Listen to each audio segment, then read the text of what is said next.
So the next step is to make a series circuit. And the basic form of the series circuit is here. And the power supply. And we go to R1, R2, R3. So let's see if we can set that up in Tinkercad here. So what we're done now is we're using a different breadboard. And so you have columns and you have these rows here, and these rows are commonly referred to as rails. And you see that I've hooked the power supply, the positive part of the power supply, to this one labeled positive, right? Positive rail. And the negative or return down here. In principle, you could hit both of them, but I just set it up like this. You'll see it makes it more intuitive. So if I look at my schematic, that's what this picture is called, a schematic. So we've got to now take a schematic and turn it into something on Tinkercad. Excuse me. So we go out of the power supply to the rail. So now we want to go into R1, which is over here. So we simply just connect a little jumper here. And you see these are all connected together. Now I want to leave out of R1 and head to R2. See the schematic? So from R1 over to R2. So I simply connect the jumper over to R2. And now when I leave R2, I want to jump over to R3 like it shows here. And now I've gone to R3. And I need to go back to the power supply. But instead of doing something like this, I'm just going to simply go down here to that rail. And so now we have a series circuit. And we have current flowing, so we have a current path. Now this thing here, this Tinkercad design shows the digital voltmeter and the analog voltmeter. For this part, the series circuit, we're just going to use the digital voltmeter and then this ammeter here. Okay, so we would like to know what the total current is.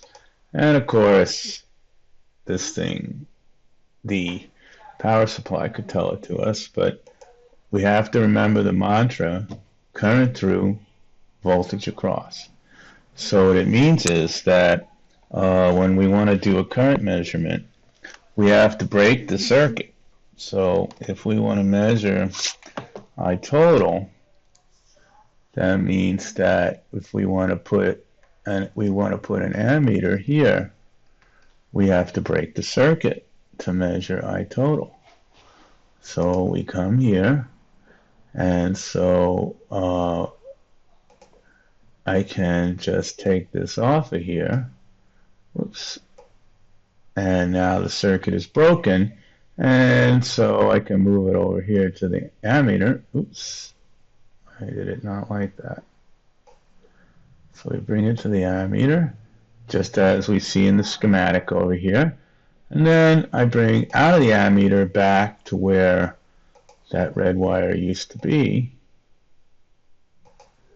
And now, let's take a look. All right, so I start the simulation, and once again I have a current. So in this case, I noticed that my I total, I'll put it here, is 6.67 E minus 3.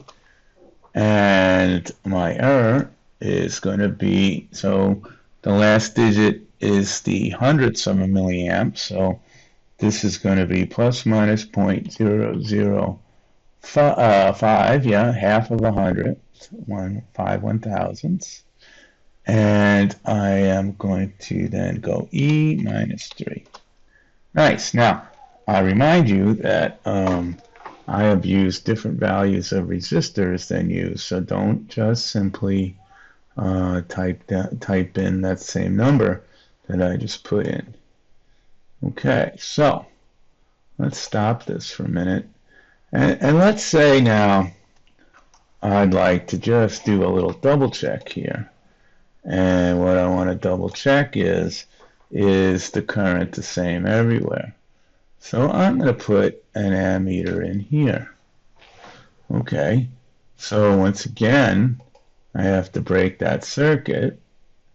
So first of all, let's get rid of this.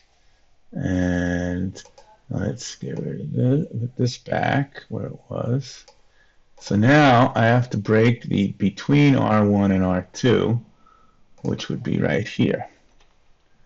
Okay, so now we have to stick in the ammeter there.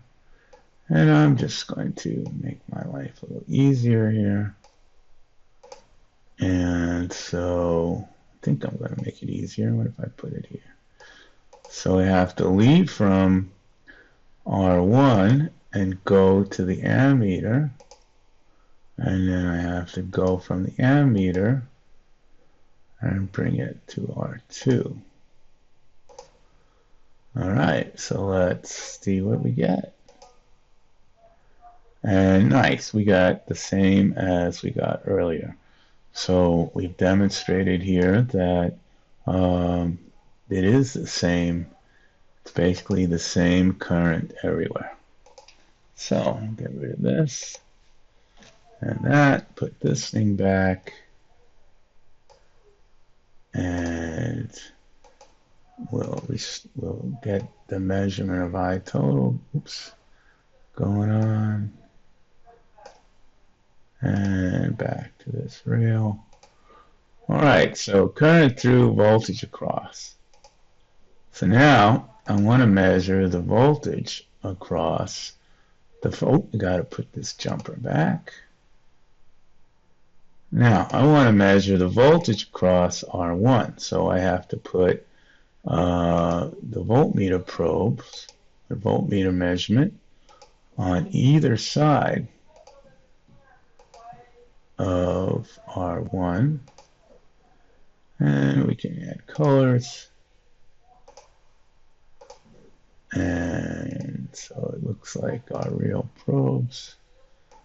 Okay, so let's start the simulation, and we notice that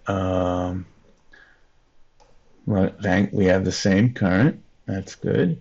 Now we see 1,000 millivolts.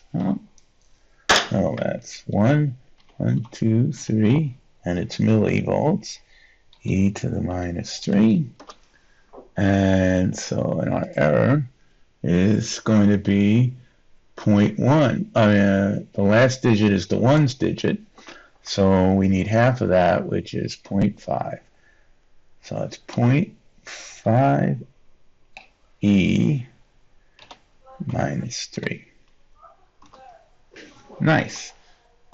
So remember, I have different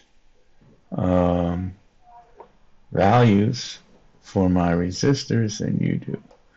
So you're not going to get the same numbers. And so you're going to have to do it yourself. So now we have to move on and measure the voltage across R2 and then the voltage across R3. There you go.